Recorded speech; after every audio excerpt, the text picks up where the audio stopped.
ನಮ್ಮ ಜಯನಗರದ ಈ ಒಂದು ಹೋಟ್ಲಲ್ಲಿ ಪ್ರತಿ ಮಂಗಳವಾರ ಬೆಳಗ್ಗೆ ಗೀ ರೈಸು ಮತ್ತೆ ಕುರ್ಮಾ ಕಾಂಬಿನೇಷನ್ ಸಿಗುತ್ತೆ. ನನಗಂತೂ ತುಂಬಾನೇ ಇಷ್ಟ ಆಯಿತು. ಅಷ್ಟೇ ಅಲ್ಲದೆ ಇಲ್ಲಿನ ಸಾಂಬಾರು ಅಂತೂ ಅಲ್ಟಿಮೇಟ್ ಆಗಿರುತ್ತೆ. ಸುಮಾರು ಜನ ಬೆಳಗ್ಗೆ ಟೈಮಲ್ಲಿ ವಾಕಿಂಗ್ನ ಮುಗಿಸ್ಕೊಂಡು ಇಲ್ಲಿ ಬಂದು ಬಿಸಿ ಬಿಸಿಯಾಗಿರೋ ಇಡ್ಲಿ ಸಾಂಬಾರ್ನ ಟ್ರೈ ಮಾಡೋದನ್ನ ನೋಡಿದೆ. ಹಾಗೆ ಬೆಂಗಳೂರಿನ ಓಜಿ ಸ್ಟೈಲ್ ಕೆಂಪು ಚಟ್ನಿ ಬೆಳೆದು ಮಾಡೋ ಮಸಾಲೆ ದೋಸೆ ಕೂಡ ಇಲ್ಲಿ ಸಿಗ್ತಾ ಇದೆ.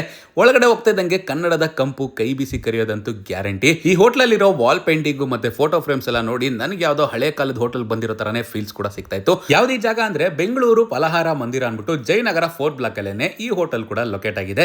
ಸೊ ನಾನು ಇಲ್ಲಿ ಬಂದವಾಗ ಮೊದಲಿಗೆ ಬಿಸಿ ಬಿಸಿಯಾಗಿರೋ ಇಡ್ಲಿ ಎಲ್ಲ ರೆಡಿ ಆಗಿತ್ತು ಗುರು. ನೆಕ್ಸ್ಟ್ ಒಂದು ಪ್ಲೇಟ್ ಬೆಣ್ಣೆ ಮಸಾಲೆ ದೋಸೆನ ಆರ್ಡರ್ ಮಾಡಿದ್ವಿ. ಚಿಕ್ಕ ವಯಸ್ಸಲ್ಲಿ ಬೆಣ್ಣೆ ಮಸಾಲೆ ಅಂತ ಹೆಸರು ಕೇಳ್ತಾ ಇದ್ದಂಗೆ ಸಿಕ್ಕಾಪಟ್ಟೆ ಖುಷಿ ಆಗೋದು. ಅದೇ ಹಳೆ ಬೆಂಗಳೂರು ಸ್ಟೈಲ್ನ ಕೆಂಪು ಚಟ್ನಿ ಬೆಳೆದು ಬೆಣ್ಣೆ ಹಾಕಿ ಆಲೂಗಡ್ಡೆ ಪಲ್ಯ ಇಟ್ಟು ಪರ್ಫೆಕ್ಟ್ ಆಗಿ ರೋಸ್ಟ್ ಮಾಡ್ಬಿಟ್ಟು ಕೊಟ್ಟರು.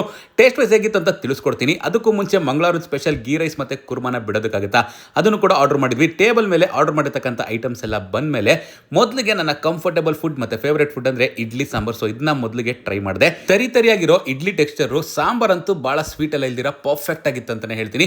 ಕ್ರಿಸ್ಪಿ ಆಗಿರೋ ವಡೆ ಚಟ್ನಿ ಜೊತೆ ಅಥವಾ ಸಾಂಬಾರ್ ಜೊತೆ ಟ್ರೈ ಮಾಡಿ ತುಂಬಾನೇ ಚೆನ್ನಾಗಿತ್ತು. ಪರ್ಫೆಕ್ಟ್ ಆಗಿ ರೋಸ್ಟ್ ಆಗಿರೋ ದೋಸೆ, ಕ್ರಿಸ್ಪಿ ಆಗಿರೋ ಟೆಕ್ಸ್ಚರ್, ಆಲೂಗಡ್ಡೆ ಪಲ್ಯ ಮತ್ತೆ ಚಟ್ನಿ ಒಟ್ಟಿಗೆ ಹತ್ಕೊಂಡು ತಿಂತಾ ಇದ್ರೆ ಅಂತೂ ಸಕ್ಕತ್ತಾಗಿತ್ತು. ಇನ್ನು ಗೀ ರೈಸ್ ಕುರ್ಮಾ ಕಾಂಬಿನೇಷನ್ ಕೂಡ ಬೇರೆ ಲೆವೆಲ್. ಮಿಸ್ ಮಾಡದೆ ಟ್ರೈ ಮಾಡಿ. ಅದೇ ಹಳೆ ಕಾಲದ ಫುಡ್ ಹಳೆ ಕಾಲದ ಟೇಸ್ಟ್ ಅಲ್ಲೇ ತಿನ್ಬೇಕಂದ್ರೆ ಈ ಜಾಗಕ್ಕಂತೂ ಮಿಸ್ ಮಾಡದೆ ವಿಸಿಟ್ ಮಾಡಿ.